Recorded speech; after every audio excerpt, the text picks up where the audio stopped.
문변의 시선, 우리 사회 이슈를 법률 전문가의 눈으로 바라보는 시간입니다. 문호세 변호사 모셨습니다. 어서 오십시오. 안녕하세요. 어떤 이야기 해볼까요? 모두 예상하고 계시지 않을까요? 흥미롭게 뉴스를 보고 흥미라는 표현을 쓰기도 좀 조심스럽습니다만 모두가 관심을 가지고 있는 주제이죠, 사실. 네, 법으로 저희가 많이 들어갔어요. 법과 굉장히 친해졌어요. 이 계기로 해가지고. 많이 좀 친숙하시죠? 이제 네. 여러 가지 용어들이요. 윤석열 대통령이 최초로 구속 기소됐고 헌정사상 그리고 근데 왜 최초죠? 박근혜 대통령 때하고 뭐가 다릅니까? 박근혜 대통령도 이제 대통령 신분이었는데 구속이 됐잖아요. 그런데 예. 그때와 다른 이유에 대해서 궁금해하시는 분들이 계세요. 요즘 왜 지금 현직 대통령한테 무리해서 이렇게 수사하고 구속시킨 거 아니냐. 구속됐을 단계부터 그렇게 말씀하신 분들이 계신데 차이가 분명히 있습니다. 그 차이는 뭐냐면 우리 헌법상 현직 대통령이 네. 형사소추될 수 있는 범죄는 두 개밖에 없습니다. 내란 아니면 외환이죠. 예. 근데 박근혜 대통령 때는 그 죄가 아니었어요. 그래서 그 당시에는 뇌물수수, 뭐 공무상 비밀누설, 직권남용 이런 혐의였거든요. 네. 이런 혐의는 죄가 된다고 하더라도 대통령이 임기 중일 때는 수사나 기소를 할 수가 없습니다. 예. 그래서 현직 대통령의 인 신분에서는 뭐가 진행이 안 됐던 거고요. 이번에 윤석열 대통령은 내란이지 않습니까? 네. 현직 대통령이어도 형사소추될 수 있는 죄이기 때문에 이 절차가 지금 다른 겁니다. 이번에만 무리하게 수사하고 기소를 하는 게 아니고 이런 죄명에 있어서 차이가 조금 있습니다. 그럼 박근혜 전 대통령은 탄핵이 인용되고 나서 이제 구속이 된 거군요. 그렇죠. 탄핵 인용돼서 대통령 그 직위에서 물러난 다음에 수사를 받고 구속이 된 거였습니다. 네네. 알겠습니다. 근데 법원의 구속 기간 연장 불허가 있었단 말이죠. 그렇죠. 이걸 어떻게 봐야 됩니까? 이게 명절 전에 이제 법원에서 불허 이렇게 뉴스가 나오고 하니까 네. 명절 때까지도 제가 되게 많이 이제 주변 분들한테 질문을 들었습니다. 왜 법원이 연장 안 해주냐? 누구한테 유리한 거냐? 대통령 석방되는 거 아니냐라고 네. 기대를 하신 분도 계셨을 것이고 우려를 한 분도 계셨겠죠. 일단 우리가 이제 법원의 재판에 넘겨지기 전에 수사 단계에서 구속 상태로 유지할 수 있는 최장 기간은 20일인데요. 네. 10일 한 다음에 법원에 연장 신청해서 10일을 추가로 네. 연장하면 총 20일이 되는 건데 그래서 이번에 공수처가 10일하고 검찰 쪽에서 10일 하자고 이렇게 얘기를 서로 맞췄었잖아요. 그렇죠. 그렇게 해서 된 건데 검찰의 10일을 위해서 연장 신청을 했더니 불허. 네. 한 거였었죠. 근데 그때 연장 신청을 불허한 사유는 뭐냐면 공수처가 이미 수사를 끝냈기 때문에 검찰이 수사를 더 할 근거가 없지 않느냐. 네. 공수처법상 공수처가 수사를 완료하면 검찰은 기소만 하도록 돼 있거든요. 네. 그래서 바로 기소하면 되지 왜 시간이 더 필요하냐. 뭐 이런 취지였던 거거든요. 그런데 이걸 가지고 이제 서로 유리하게 해석을 하느라고 법원이 위법한 구속을 인정해 준 것이다. 바로 석방해야 된다. 뭐 이런 말을 한 분들이 계셨죠. 근데 예. 그런 그 차원이 아니었습니다. 불허라는 결정이 나오고 처음에는 우려의 목소리가 좀 높았었고요. 이제 좀 시간이 지나고 나서는 바로 구속시키라는 얘기구나. 이렇게 분위기가 좀 반전된 바로 이제 느낌이 재판을 있었죠. 시작하자 그런 네네. 의미로 이해를 하면 됐겠죠. 네, 맞습니다. 그러면 이제 재판이 끝날 때까지 계속 구속이 되는 겁니까? 이 구속 기간에 제한이 있거든요. 네. 수사 단계에서는 20일, 최장 20일인데 법원으로 이제 재판이 넘겨지게 되면 기본적으로 구속 기간이 2개월입니다. 네. 2개월인데 1심 재판에서는 이걸 2번 갱신할 수가 있습니다. 그러니까 2개월 해서 6개월이죠. 1심 재판 과정에서는 6개월 정도 구속 상태를 이제 유지할 수 있기 때문에 보통은 구속 재판이면 6개월 이내에 1심 판결이 나온다고 보시면 되고요. 예. 2심으로 넘어갈 수 있지 않습니까? 항소를 하면 2심하고 3심에서는 최대 3차례를 갱신할 수 있어서 각각 6개월씩이거든요. 심급별로 6개월씩 총 18개월 구속 상태에서 재판할 수 있고 만약에 이 기간이 지나버리면 재판 중이어도 석방을 시킬 수밖에 없습니다. 네, 그래서 보통은 그 기간을 넘지 않게 판결 선고를 합니다.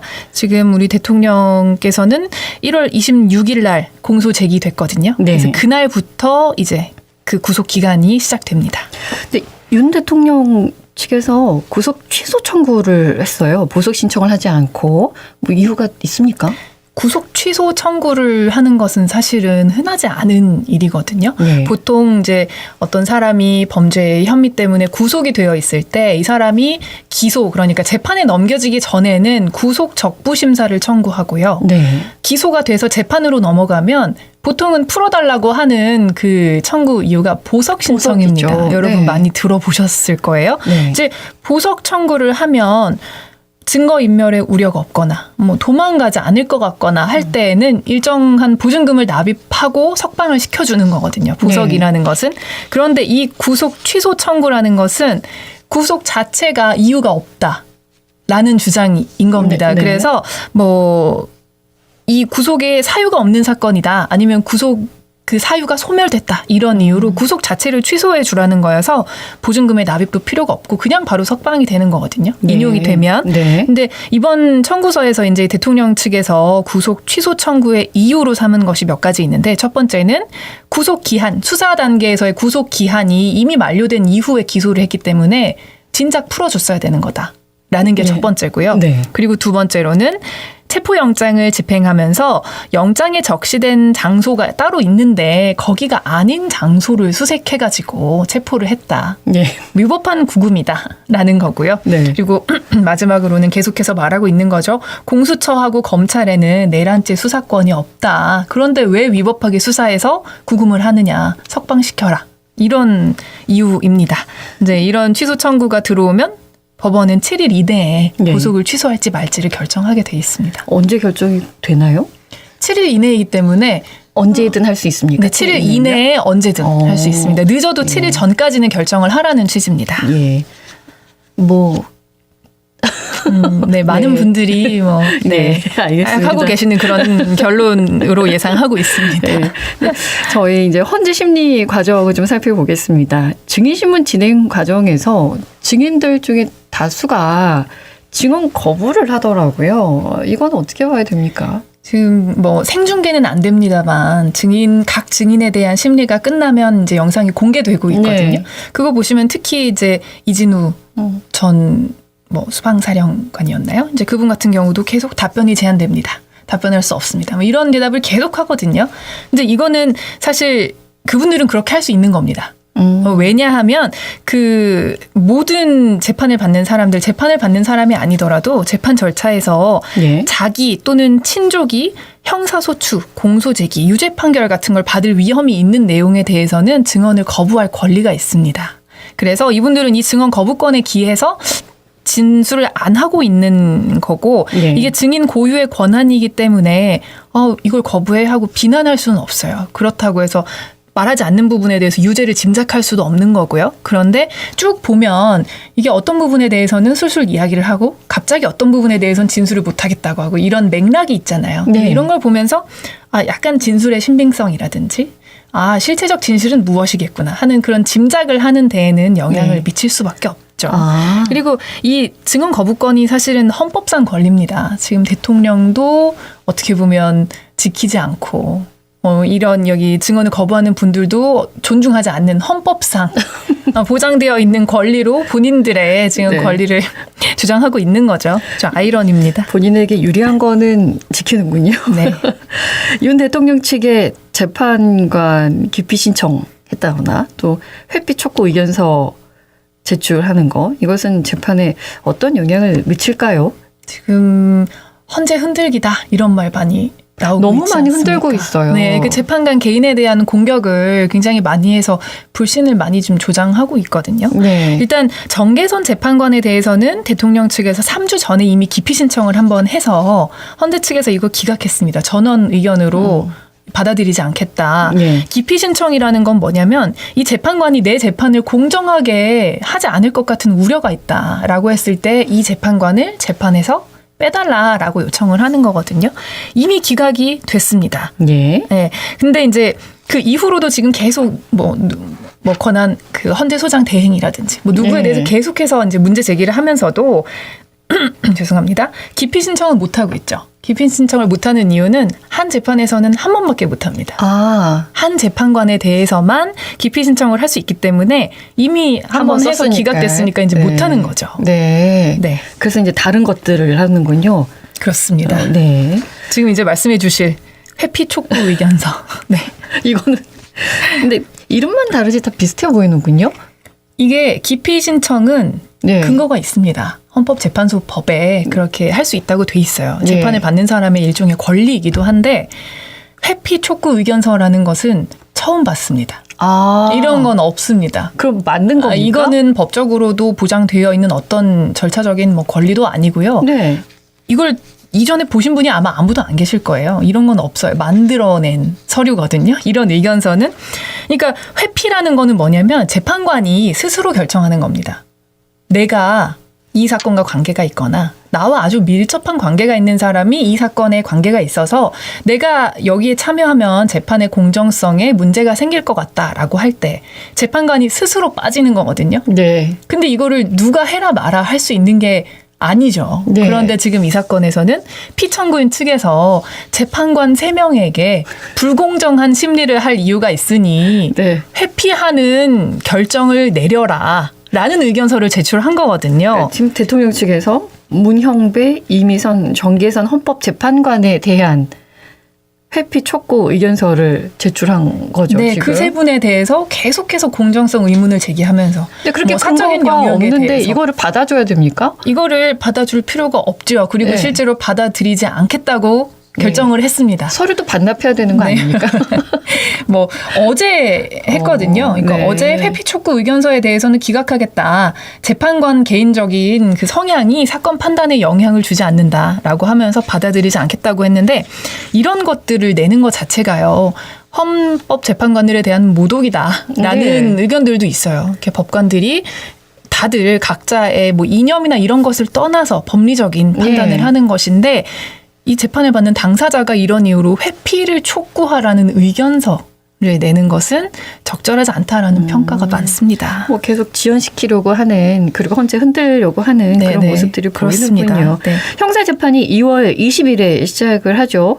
근데 형사재판을 이유로 헌법재판소 심리 중지를 신청할 것이라는 또 예측도 있어서 어떻게 보십니까? 네, 이거 이제 20일에 시작이 되면요. 이거를 분명히 할 것이다라고 많은 분들이 예견하고 있는데 이게 심판 절차의 정지 규정이 있습니다. 그래서 이 탄핵 심판 청구와 동일한 사유로 형사소송이 진행되면 재판부는 심판 절차를 정지할 수 있다. 라고 되어 있기 때문에 네. 여기 이제 우리 상황과 조금 들어맞지 않습니까? 그래서 2월 20일에 형사재판이 시작하면 이게 동일한 사실관계에 대한 사건이기 때문에 형사재판 결과 기다렸다가 탄핵 여부를 결정해달라라고 당연히 이제 청구해 볼 수 있겠죠. 예. 네. 근데 아까 제가 말씀드린 것처럼 재판이 시작된 이후에 구속될 수 있는 기간이 6개월씩 3번 네. 18개월인데 18개월 지난 다음에 탄핵 결정하면 임기 끝나거든요. 그리고 그 사이에 있을 수많은 뭐 외교라든지 뭐 경제 분야에 대한 이런 혼란은 도대체 수습할 방법이 없기 때문에 헌법재판소에서 이 중지 신청을 받아들이지는 않을 것이다. 좀 그거는 어렵지 않나라고 예상을 하고 있는 것 같습니다. 네, 알겠습니다. 이제 최상목 권한대행에 대한 권한쟁의 심판 판결이 연기가 됐죠. 네네, 됐습니다. 네, 뭐 이 권한쟁의 심판 취지는 뭐라고 봐야 되겠습니까? 권한쟁의 심판은 국가기관 상호 간에 뭐 이렇게 해야 되는 일인데 왜 안 하냐? 네. 혹은 상대방 기관에서 할 수 있는 일이 아닌데 왜 이것을 권한을 넘어서서 하느냐라는 일종의 그 업무 범위에 대한 다툼이라고 보시면 되는데 네. 이번에는 국회의장이 최상목 권한대행에게 왜 재판관 3명 중에서 2명만 임명하고 1명은 임명하지 않느냐. 1명을 임명하지 않는 이 부작위가 네. 권한을 벗어난 거다. 뭐 이런 이유로 권한쟁의 심판을 제기한 거죠. 예, 그래서 이제 판결 2시간 앞두고 3일에 10일 정도 하겠다는 또 얘기가 나와서 그게 그렇게 자주 있는 일이 아니라면서요? 네, 당일에 연기하고 이런 것들이? 사실 일반 재판에서도 선고기일 뭐 하루 전 아니면 당일 이렇게 연기되는 경우가 없는 건 아닙니다. 없는 건 아닌데 이렇게 2시간 앞두고 갑작스럽게 그리고 이게 보통 사건이 아니잖아요. 일반 네. 사건이 아닌데 굉장히 무거운 사건임에도 이렇게 한 것은 이 권한대행 측에서 그 선고 이틀 전에 의견서를 냈다고 하는데 절차적인 흠결에 대해서 좀 지적을 했다고 알려져 있거든요. 네. 이 사건을 국회의장 우원식이 개인 자격으로 신청을 했는데 이거는 국회 의결을 거쳐야 되는 사항 아니냐. 의결 없이 국회의장이 단독으로 할 수 있는 일이냐. 이 권한쟁의 심판의 청구 자체가 위법하다. 네. 라는 주장을 한 걸로 보여요. 그래서 헌재는 이제 이 청구가 적법한지를 밝혀라. 청구인 측에서. 그래서 국회의장 쪽에 네. 이제 의견을 밝히라고 한 셈이죠. 근데 제가 이제 우원식 국회의장 입장 발표한 걸 보니까 이 권한쟁의 심판의 청구는 의결이 필요한 사항이 아니고 이건 그냥 국회 사무이기 때문에 네. 그냥 개인적인 지위에서도 할 수 있는 것이다. 이걸 밝히겠다라고 네, 네. 입장을 밝혔었습니다. 예, 알겠습니다. 시간이 많지는 않지만 잠깐 좀 들여다보겠습니다. 이재명 대표가 공직선거법 위반 항소심 재판부에 위헌법률 심판 제청을 시청을 했습니다. 저희가 알아두면 좋을 법률 이야기 좀 들려주시겠습니까? 네, 위헌 법률 심판 제청이라는 게 뭔지부터 일단은 간략하게 설명드리면 예. 내가 어떤 재판을 받고 있는데 이 재판의 결과에 관계에 있는 어떤 법률이 위헌이냐 아니냐를 한번 따져봐야겠다 싶을 때 당사자가 이제 법원에 요청하는 거거든요. 네. 그래서 이제 위헌 법률 심판 제청을 법원이 받아들이면 법원이 헌법재판소에 이 해당 조항의 위헌 여부를 판단해 주세요라고 신청을 하고요. 네. 그래서 헌법재판소가 결정을 할 때까지 본래 재판은 중지가 됩니다. 네. 네, 그래서 이번에 지금 이재명 대표가 공직선거법상 허위사실 공표죄로 1심에서 유죄 판결 받고 지금 집행유예 2년 받고 항소심 재판 받고 있지 않습니까? 네. 그래서 이제 이 위헌법률 심판 제청이 받아들여지면 헌법재판소의 결정 때까지는 항소심 판결이 나지 않고 중단되기 때문에 예, 이것을 이것의 의미를 두고 한 것이 아니냐는 비판이 지금 막 나오고 있죠. 네네. 알겠습니다. 오늘 말씀은 여기까지 듣겠습니다. 고맙습니다. 네, 고맙습니다. 문호세 변호사와 함께했습니다. 언제 어디서나 내 손 안의 뉴스. 강주 MBC 뉴스 유튜브 구독으로 함께하세요.